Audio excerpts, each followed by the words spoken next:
This is KGW News at Sunrise.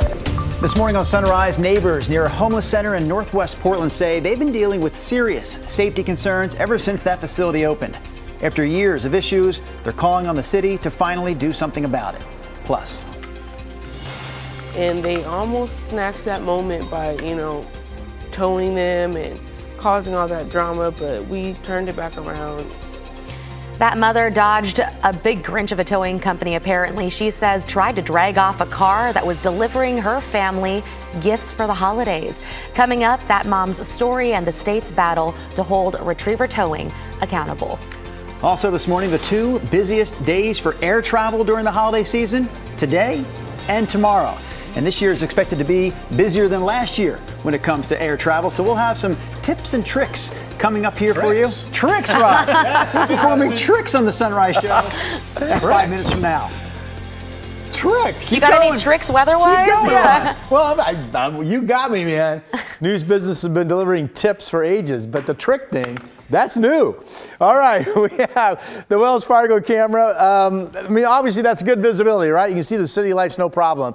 It is foggy out along the Columbia River. 40 is the temperature. We have a dense fog advisory up through 10 o'clock this morning, which does include the valley and the coast. Now, with that said, the most widespread fog over the past hour has been near downtown Portland, then northward up into Clark County and also out US 30. There's Scappoose at 41. Notice nobody's even close to freezing, so temperature is not really an issue. You don't have to worry about any freezing fog. You don't have to do any scraping this morning on the windshield. East winds are still out of the gorge, and they will bring a sunshine guarantee to the Rose City. So 52 degrees at noon, and then we're still potentially around 50 degrees after the sun goes down at 5 p.m. Here is Chris McGinnis. All right, Rod, I found some of that fog. We'll take you live to the Interstate Bridge, or I-5 at SR 14. The Interstate Bridge is just beyond the camera range here, and you can see the fog on that side of town. Otherwise, we're in good shape. Banfield, I-84 out near 82nd Avenue. That looks good. We'll take you down to Tigard, I-5 near 217. That looks good as well. The freeways are in good shape. I do have one trouble spot that just popped up into Clackamas County here. And just like that, it has disappeared. We had an earlier crash on Redland Road, just south of Redland. It looks like that has just cleared. So, guys, we're off to a good start. All right, we'll have more from Chris and Rod coming up here in a few minutes. But right now, we want to get to some local news headlines. And we start with breaking news in Northwest Portland. Officers responded to a shooting overnight just off West Burnside along Northwest Trinity Place. That's where they found a man who had been shot. Officers say they tried to save him, but he died there at the scene. So far, police say they haven't made any arrests. Today, Multnomah County will be releasing its annual report on the deaths of homeless people in the county. The report will be made public at 8 o'clock this morning with a press conference following at 10 o'clock. Expected to speak will be Multnomah County Chair Jessica Vega-Peterson and Street Roots Executive Director Kaya Sand. We'll have a reporter there, and we'll have full coverage of the county's report online and on air. We're also hearing from neighbors this morning who are speaking out about a homeless center that sits along the Willamette River right there in the outer edge of Northwest Portland. Yeah, it's called the River District Navigation Center on Northwest Nadeau Parkway at the west end of the Broadway Bridge. It's been running for about 4 years now, and people living nearby say the neighborhood has suffered ever since.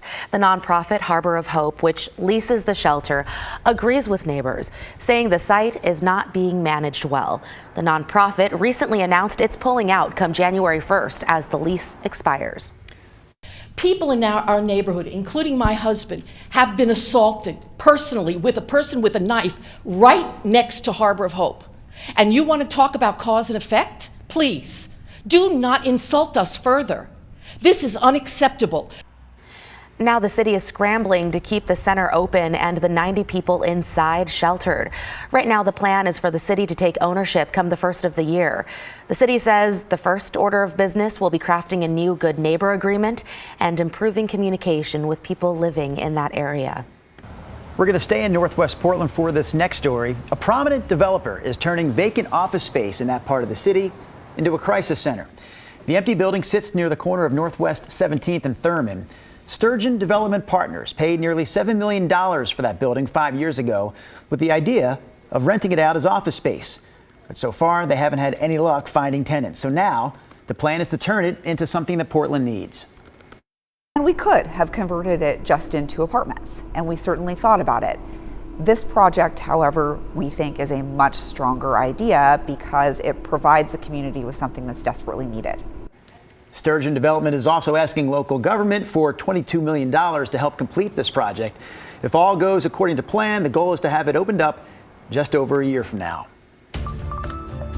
A towing company being sued by the state of Oregon for predatory practices is now being accused of doing the same thing again. A group of people involved in a Christmas gift delivery at a low-income housing complex in Happy Valley say last week Retriever Towing targeted their car as they were delivering gifts to a family in need. They say a tow truck driver who was already there gave them the okay to park and finish their surprise, but then started lifting the car to take it away. They had to pay $250 to get their car back. People living at the complex say this type of thing happens all the time. Not just the car I have now, but the car I had before. Between the two, it's been towed 19 times. You've been towed 19 times? 19. It's thousands of dollars, like, it's ridiculous. This is like a Section 42 apartment building. Like, you can only make so much to live here. If that's not predatory, I don't know what is. Oregon's Attorney General says since 2018, the company has failed to get signed approval from property owners for each car it tows. All right, we're talking holiday travel this morning because the airport here in Portland says today and tomorrow will be the two busiest days for holiday travel. In fact, tens of thousands of people are expected to fly out today alone. Right. Sunrise reporter Devin Haskins checked in with PDX and TSA to get you prepared for the holiday travel rush. 730,000. That's how many people PDX says will pass through the airport over these last 2 weeks of December. A nearly 20% increase over last year. We will have extra staff and volunteers on hand to help people find where they're going, just in case it looks a little bit different than the last time they were here. And once you have that boarding pass, next comes the lines at TSA. The agency says they're fully staffed for the holidays and during peak hours will have all security lanes open. TSA expects to screen 400,000 people flying out just on the final 2 Thursdays and Fridays. And to make your screening easier, look for the screening lines with 3D scanners. What's great for travelers when their items are screened through the CT scanners, they get to leave everything in the bag. They leave their electronics in the bag. They leave their travel-size liquids in the bag. This technology was implemented during the pandemic, and PDX says they have about 5 of them at their checkpoints. And don't forget about your liquids larger than 3.4 ounces. TSA says it's a common mistake many make when they have gifts to take or bring home. Those either need to be checked or put underneath the plane or brought back to your car because unfortunately they cannot go on the plane. This year, airlines are hoping for a smoother takeoff into the holidays. Earlier this week, the Department of Transportation fined Southwest Airlines $140 million after last year's debacle that canceled more than 17,000 flights nationwide. Their CEO says they are prepared this year. We are ready. We've invested in trucks and new pads and staffing and technology. I'm very, very proud of our people. Long lines and full planes are to be expected. And at PDX, they say so are 50,000 passengers a day over the next 3 days. Regardless of how long those lines get at PDX, you will not see Rod Hill in those lines because Rodney, I believe, is staying home for the holidays. And for the most part, I don't do lines. That's my That's your rule? trick and my tip. Well, what happens when you get to the airport and there is a line? Yeah. You turn around and go home? It's not a bad idea. All right, here's a look at the satellite picture. I want to point out that weather-wise, traveling today should be fine. We have, take a look. This was the flooding rainstorm up in parts of the Northeast. That's pushed out to sea. We've got some rain down in Arizona. We have rain in California. But that's really it. So thumbs up, at least for today on this busy travel day. Here's a look closer to our area. We have some clouds pushing up into southern Oregon. Still some traces of rain out to the east, but we're dry here locally on the west side of our state and also over the Cascades and over into much of eastern Oregon. Futurecast likes the fact that we get sunshine developing after morning fog. Again, we have the fog advisory out there right now. We still have a bit of an east wind out of the gorge, so that should be our sunshine guarantee, at least for the North Valley. Notice some clouds up around Astoria. and then some cloudiness at the coast overnight into tomorrow. Here's tomorrow morning, kind of a partly cloudy start, but basically dry today, tonight, dry tomorrow. And then here's that Friday front coming in. This is 7 o'clock Friday morning. And notice there's quite a bit of moisture here that will be working inland. So a good chunk of Friday all morning, well into the afternoon, will be, for the most part, steady rain. And here's the big headline, 1 o'clock Friday afternoon.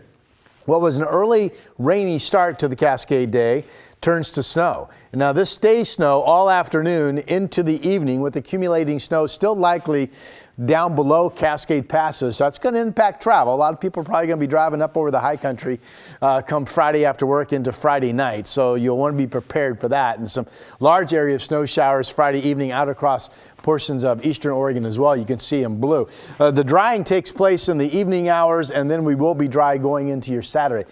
Now, we're talking inches of snow, not feet. So what this shows you is 5 inches of snow, potentially around 4,000 to 5,000 feet on Mount Hood.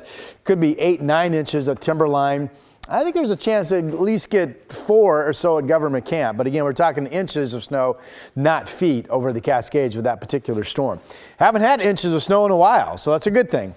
We have a half a mile visibility out in Hillsboro, a quarter of a mile visibility in Scappoose. Some folks crossing the Columbia River right now. That is the dense fog pocket. No fog being reported in Salem. You saw just a little bit of cloudiness. I hit the button really quick, but a little bit of cloudiness hovering over the downtown cityscape. 40 degrees, but basically visibility coming into downtown Portland's pretty good. Salem, you're now down to 39. It is 40 out in the Dalles and 37 out in Baker City. And here come your 7-day forecast numbers. Some changes. 55 today, partly cloudy to sun tomorrow. Winter begins tomorrow evening. The rainy day Friday, the dry Saturday. There's a weather system that's either going to just throw some clouds our way Sunday, into Monday, into Tuesday. And if so, we could get just some traces of rain. Or that weather system holds off. It stays back there somewhere, and we would be dry. That's what I'm watching as a forecaster. I know I'm watching a forecaster, but I feel like I'm watching an aerobic instructor. I need to work out, man.